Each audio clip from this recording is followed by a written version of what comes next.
Most of you will spend your entire life in a job that you hate and complain about it, but never do a thing about it. But for those who want change, listen up.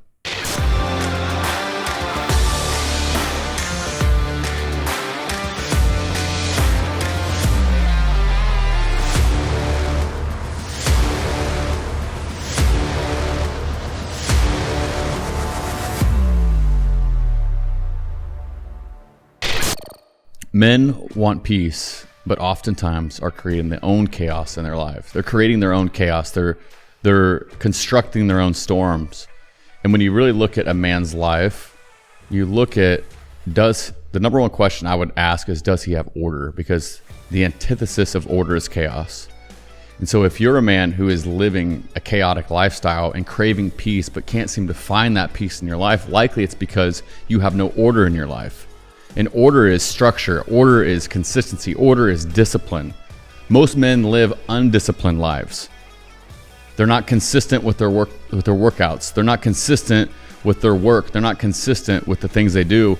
And that is a result of a lack of discipline. And so discipline is one of the number one things that we need to instill in our lives, is having a disciplined approach to the things that we do, making sure that we're honoring our commitments, and not just our commitments, but what we owe to other people, and living the lifestyle that is structured in a way that leads us to freedom. So if you want more peace in your life, it means you need to create more order. And order is discipline. It's having a system set up for your life and your day to live the life that you want to live. And likely it's the things that you don't want to do. I believe that most of the things that need to be done in a day that actually move you forward, that move the needle in your business, that make you more healthy, that make you love the body that you have, are actually all the things that you don't want to do. Life is more about what you don't want to do than what you want to do. Because if you live a life of what you want to do, you'll end up in the chaos hating your life, just as you may be feeling right now.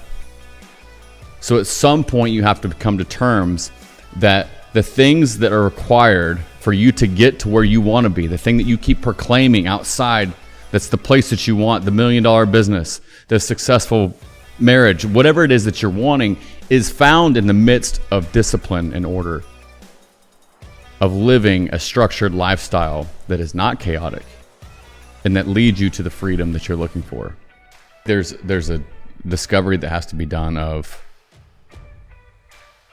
like, knowing yourself and knowing your tendencies and your nature. And if you don't know that, then you don't know what you fear. So what I'm hearing is that if you think that's your fear, it probably is your fear. Because there's some unknowns in your voice of like, well, I don't know if I'm that person. But if you're pronouncing that thing from your mouth, it probably is innately in your nature to be that person. Which tells me that you're answering your own question, which is, you do have a fear that, I think that inside of every single one of us, there is a piece of laziness. I mean, don't get me wrong. Like, I'm a go-getter. I work a lot of hours a day, but I think if I was left to my own demise at times, I could be very lazy. I think there are motivational factors that keep us going and keep us moving when we have a wife and a kids and a family and bills to pay. Like, those things keep me going. But I think the difference is the question that you have to ask yourself is that, am I doing something that gives me purpose? Because here's the truth about this, is if you're doing something that gives you purpose and that you feel significant or substantial about what you're doing for the world, then it overrides any place of laziness.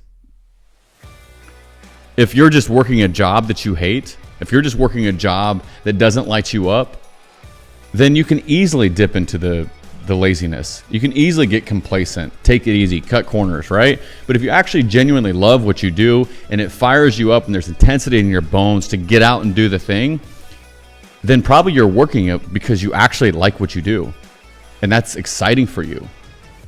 And that's the best place to be in, because if you just work for money, you're going to live in the ebbs and flows of life, of like getting excited about money and then losing that excitement, or getting money and then doing nothing because you have money.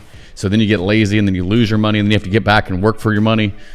But if you live and you work from a place of passion and purpose and meaning, then it's consistent. You don't have to worry about the rises and falls as much and the trajectories as if you were doing something that's just for money that you actually hate. So I think the question for you is, do you genuinely love what you do? And I can tell by the way you treat your business, right? If you didn't love what you did, you wouldn't have made this success, and you probably wouldn't have this level of camera equipment and this eye that you have, right? So I wouldn't say, like, there is a lazy tendency in you, just like there is in me. But the fact is that you're not willing to step there because it excites you to get to work and get things done. But I think the truth is we all have it in us. If you were to go put yourself on an island by yourself, and someone's like, hey, there's no one watching over you, and they're like, hey, I want you to build 12 houses over the next 20 years, and you're like, there's no one ever going to check in on me, and I don't really care if this gets done. It doesn't really make a difference. Like, it doesn't provide anything. You're just like, hey, go build 12 houses. In the next 20 years, you're going to be here by yourself. You got food, you got water, nothing. Like, of course you're going to, like, are you going to do it? Probably not. Why? Because it doesn't bring any purpose to you. It doesn't bring any purpose to anybody else.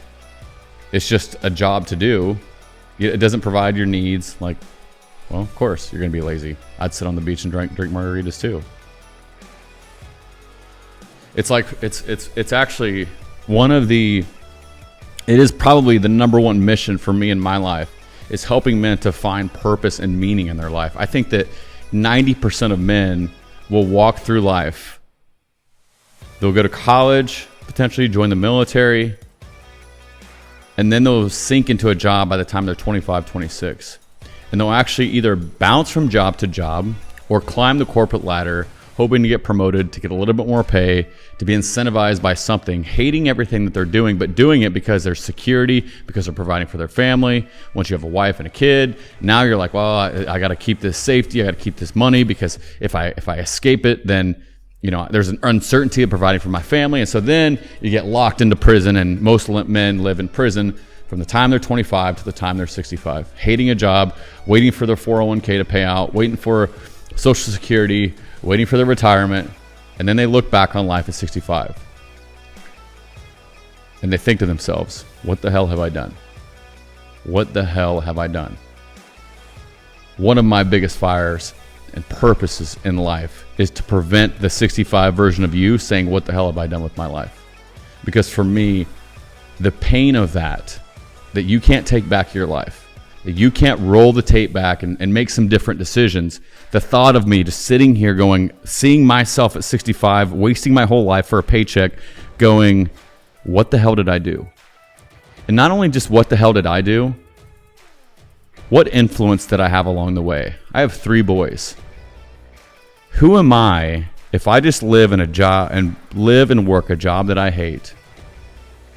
What influence am I showing them of what they should do with their life if that's how their father lived his life? I want my kids to know, I want my boys to know that their dad fought every day of his life doing something that he loves to make an impact and an imprint on the world and on them. And that when they look at the legacy of my life, they say, my dad was an honorable man that fought tooth and nail to do the right thing for humanity, to do the right thing for other men. And that I didn't just, because imagine the contrast. If I just had a job, like when I was 19, I went to go be an architectural engineer.